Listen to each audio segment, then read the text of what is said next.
साम्राज्य सामान्यांचा असामान्य आवाज।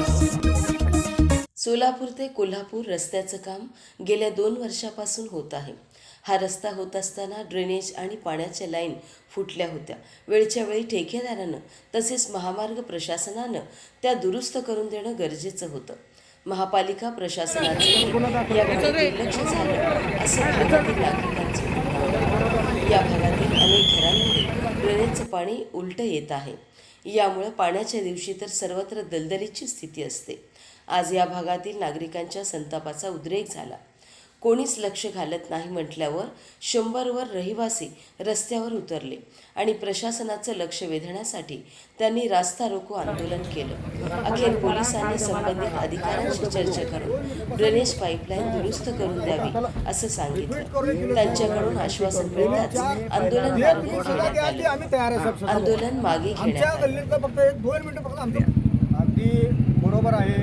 पर्याय चौकपासून ते गोष्टीपर्यंत अक्षरशः गेली 2 वर्षापासून हे लाईन क्रिटिकलमध्ये आहे। नॅशनल हायवेच्या लोकांनी रोड करताना ह्या भागातील मेन लाईन आहे, कवळी वस्ती न्यू लक्ष्मी चाळीला जोडणारा पाईपलाईन आहे, तो या ठिकाणी पूर्णपणे नेस्तनाबूत त्यांनी केलेला आहे।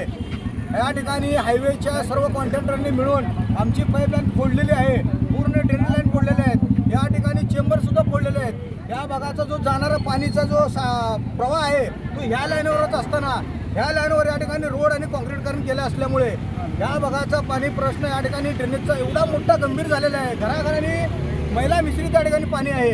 अनेक वेळा आंदोलन केले, आम्ही अनेक वेळा बोलले, अनेक वेळा निवेदन दिले। महापालिकेने मी या ठिकाणी पाठपुरावा केला, अधिकाऱ्यांना आम्ही सांगितलंय।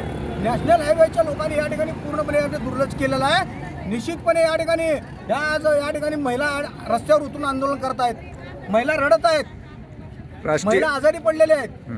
काय करणार आम्ही सांगा? राष्ट्रीय मार्गाची याच्यामध्ये मोठ्या प्रमाणावर चूक आहे। आपण त्याच्या संदर्भात काय कारवाई करण्यासाठी काय अधिकाऱ्यांशी बोलणार आहात का, निवेदन देणार आहात? आज आम्ही इथे सर्व महिला, गवळी वस्ती भागातील महिला या ठिकाणी आणि सर्व या ठिकाणी कार्यकर्त्यांनी मिळून या ठिकाणी रस्ता रोको आंदोलन केलेलं आहे। त्यांचं एकच म्हणणं आहे की अधिकाऱ्यांनी इथे यायला पाहिजे आणि आमचं काम तातडीने 8 दिवसात चालू व्हायला पाहिजे। हा गंभीर प्रश्न या ठिकाणी मिटवायला पाहिजे। नागरिकांच्या जीवितास खेळतात म्हणून राष्ट्रीय महामार्गाच्या विरोधात एखादा पोलीस खात्यामध्ये किंवा न्यायालयीन प्रोसिजरच्या माध्यमातून तुम्ही भविष्यात जाणार आहात? नक्कीच जाणार आहे। आजच पोलीस स्टेशनचे PI या ठिकाणी भैरट साहेबांनी आम्हाला शब्द दिल्यामुळे या ठिकाणी आम्ही आंदोलन स्थगित केलेलं आहे। निश्चितपणे 2-3 दिवसामध्ये मार्गी लावतो म्हणून या ठिकाणी भैरट PI साहेबांनी या ठिकाणी आम्हाला सांगितलं आहे। त्या पद्धतीने आम्ही त्यांच्या विनंतीला मान दिलेला आहे। आता सर्व या ठिकाणी हे सर्व शिष्टमंडळ आम्ही फौजाचोडी पोलीस स्टेशनला जाणार आहे। जर तसं नाही झालं तर उद्या काय कमी झालं, एखादा मुलगा कशात पडला तर त्याला मनुष्यवधाचा गुन्हा दाखल केल्याशिवाय आम्ही राहणार नाही, एवढे या ठिकाणी तुम्हाला सांगायचं आहे। आज मी बोलते या गोष्टीला 2-4 वर्ष झाले, कोणीही सुद्धा दक्षता घे नाही तर अजिबात।